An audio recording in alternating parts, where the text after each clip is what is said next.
नई दिल्ली 26 नवंबर 2024 इन्फोर्मा markets India द्वारा आयोजित सीपीएचआई और पी मेक इंडिया का 17वां संस्करण आज ग्रेटर नोएडा दिल्ली एनसीआर के इंडिया एक्सपो सेंटर में शुरू हुआ, जो 26 से 28 नवंबर 2024 तक चलेगा, जिसमें भारतीय फार्मा उद्योग की मजबूत क्षमता का प्रदर्शन किया गया। 2030 तक भारतीय फार्मा बाजार के 130 बिलियन अमेरिकी डॉलर और 2047 तक 450 बिलियन अमेरिकी डॉलर तक बढ़ने के अनुमान के साथ इस आयोजन ने वैश्विक स्वास्थ्य को आकार दिया है, देने में उद्योग की महत्वपूर्ण भूमिका को उजागर किया।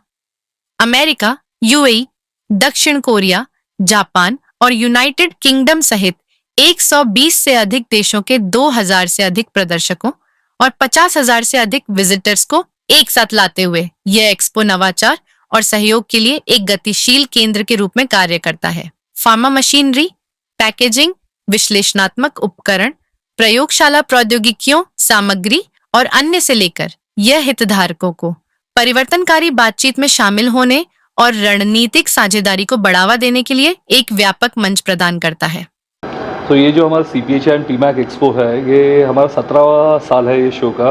ये एक ग्लोबल शो है फार्मा इंडस्ट्री का, और ये अभी हम जो कर रहे हैं 17वां साल, ये साउथ एशिया का सबसे बड़ा फार्मा इंडस्ट्री एग्जीबिशन है। यहाँ पे सारी इन फिनिश प्रोडक्ट्स, आपके जो रॉ मटेरियल से लेके machinery, lab equipment, packaging machinery, सारी एंड टू एंड सॉल्यूशंस मिलती है। एक वन स्टॉप शॉप है फार्मा इंडस्ट्री के लिए, जिसमें और other than the exhibition there are lot of other attraction जो हम लोग करते हैं। नेटवर्किंग सेशंस होते हैं, कॉन्फ्रेंसेज होते हैं, राउंड टेबल्स होते हैं, अवार्ड्स होते हैं। तो बहुत सा एक वन स्टॉप शॉप हो गया, पूरा फार्मा इंडस्ट्री यहाँ पे आता है। ये साल 2000 से ज़्यादा एग्जीबिटर है, सबसे बड़ा रिस्पॉन्स अच्छा है हमें। अटेंडी के तौर पे अराउंड 50,000 से ज़्यादा अटेंडीज़ ये साल एक्सपेक्टेड है 3 दिन में। 150 से ज़्यादा कंट्रीज से आ रहे हैं ये शो में। सो इससे दिखाया जाता है कि इंडिया फार्मा इंडस्ट्री की जो प्रॉस है वो एक ग्लोबल लेवल पे पहुंच गई है, and people want to come and see this show. यहाँ पे इंडियन फार्मा इंडस्ट्री का एक जो स्ट्रेंथ दिखाया जाता है। तो सर जिस प्रकार पिछले साल भी हुआ और इस साल भी हो रहा है, तो आगे क्या प्लानिंग है भविष्य? तो definitely I think we are just a replica of pharma industry में जो हो रहा है। तो फार्मा इंडस्ट्री जिस हिसाब से बढ़ रहा है, ये एक 130 बिलियन डॉलर की इंडस्ट्री होने वाली है बाय 2030।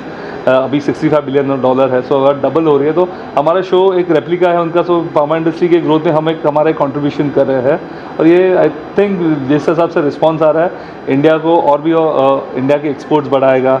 इंडिया में दवाइयों की रेट्स, मैन्युफैक्चरिंग और सस्ती हो जाएगी। सो रेट्स भी अच्छे, रिजनेबल रेट्स पे मेडिसिन, हाई क्वालिटी मेडिसिन मिलने, और already we are known as high quality base, but और अच्छा क्वालिटी मेंटेन होगा। तो ये एक हमारा एक प्रयास है ये एग्जीबिशन से।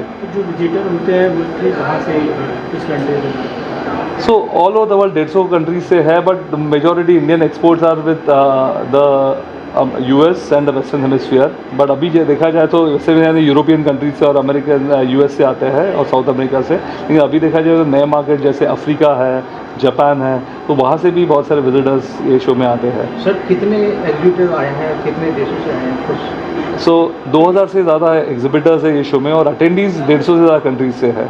So that's. सर आप ये 17 साल से लगा रहे, तो ये नोएडा में ही है या कहीं और पे लगाया आपने?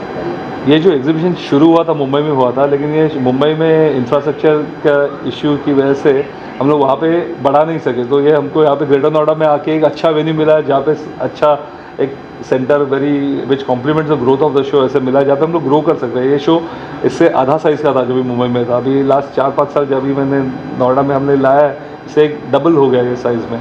तो एक और एक NCR रीजन में होने का ये एक बेनिफिट है।